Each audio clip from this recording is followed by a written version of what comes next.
Okay, good morning, everybody. We are going to do a quick review of Unit 8 so that you can do a test retake. We're going to start on slide 11.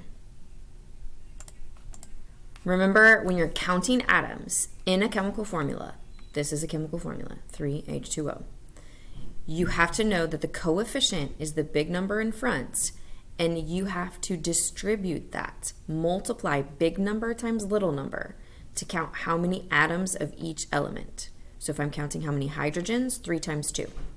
If I'm counting how many oxygens, 3 times 1. Because if there's not a subscript, you always think of that as a 1. Okay? Coefficient is the one in front. Subscript is the little one. Submarine goes down. Okay, if you have parentheses in your chemical formula, you must also distribute here. So I have to do an inside subscript times an outside subscript. Again, if there's not one, I use 1. So to find how many P phosphorus atoms, I would do inside 1 times outside 2, and I have 2 phosphorus atoms. Don't forget that if there's also a coefficient, you still have to multiply that coefficient. So you would have something times something times something if you have a coefficient and parentheses. Okay. Then we've got not just a chemical formula, but a chemical equation. Remember that a chemical equation represents an entire chemical reaction. So in a chemical equation, we have reactants, arrow, products. The reactants are everything that is about to react in the reaction. Arrow is right where the reaction is happening. Products is everything produced after the reaction. And remember that your coefficients only apply to that formula. So coefficients stop at every plus sign and every arrow. So this big 2 only belongs to the Na. It doesn't go with the O. And this big 2 belongs to the NaO on the other side. Okay? Reactants are the things that you start with. Products are the things produced. They are not the same substance because this is a chemical reaction. All right. Then remember that if you are being asked if an equation is balanced, like we are being asked this here, they can also ask you, does the following equation show that mass is conserved? If they ask you that question and they just give you a formula, they want to know if it's balanced. Because if it's balanced according to our periodic table with all the masses on it, then they have the same mass. Okay? So if they ask you if it's balanced, you must compare apples to apples. How many P's on the left to how many P's on the right? How many O's on the left to how many O's on the right? Do not count total on the left or total on the right. No, no, no. That's extra work. Just how many P's to P's, how many O's to O's. Or if you have C's or H's, whatever you have, compare what's on the left to what's on the right. Apples to apples every time. Okay? And then our last thing that we learned was signs of a chemical reaction. If they describe a reaction and any of these evidences exist, then you have a chemical change. If none of these exist, you have a physical change. Chemical changes make a brand new substance. Physical changes, you still just have the same stuff, but it might look a little bit different. Remember, dissolving is physical, evaporating is physical, boiling is physical, freezing is physical. Okay? Chemical changes have to have color change, gas, bubbles, light, temperature change, a precipitate, slimy solid, or odor. Okay? So let's look at your test. Number 1 was a very tough question for us.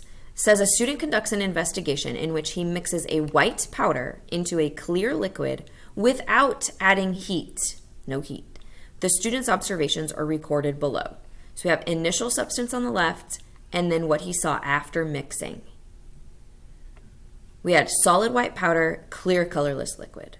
So no colors going on. Then at the end, clear colorless liquid, no white visible powder, lots of bubbles. This should be a red flag. Bubbles, bubbles, bubbles. Okay? Bubbles mean something.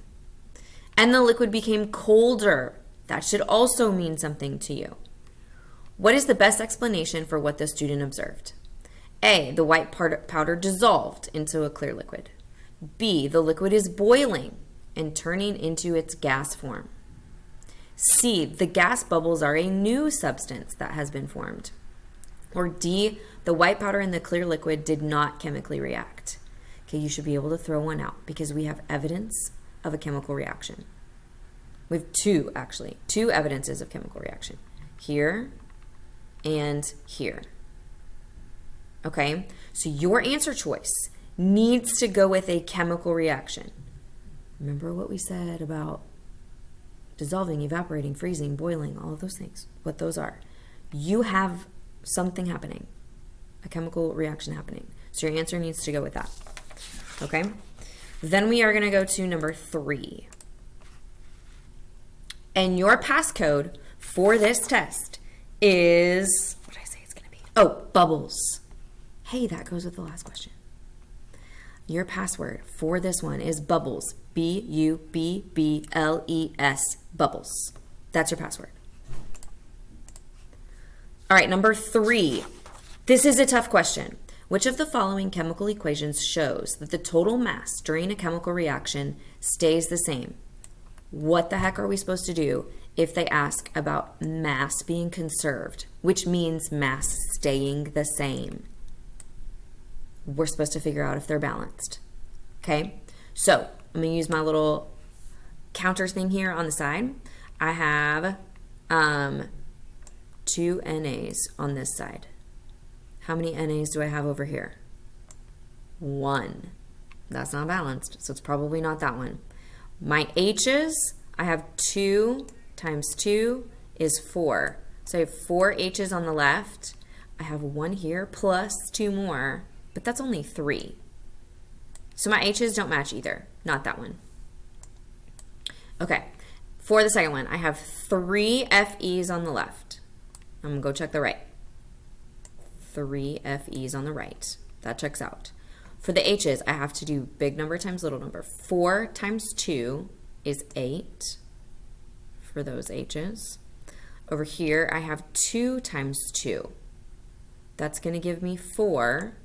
Are there any other H's on the right side? No. So already I know this equation is not balanced. I can check my O's as well if I want to, but it's looking like my equation's not balanced because of the H's. So we're going to keep moving on. This one, C's, I have to do coefficient times subscript. 2 times 2 is going to be 4. And then I'm going to go over the other side. I have 4 C's right here. Those check out. H's, big number times little number. 2 times 6 is 12. So I'm going to go over here and I'm going to check my H's over here. 6 times 2 is 12. Are there any more H's anywhere? No. Now I'm going to check O's. 7 times 2, big number times little number. Remember, we're distributing. We distributed those two. Okay, so I got 7 times 2 is 14. I really hope this matches. Okay, so these O's over here, I have 4 times 2. I'm going to write it to the right, actually. 4 times 2 is 8. And there's more O's here. 6 times 1, 8 plus 6. Okay. Am I still recording?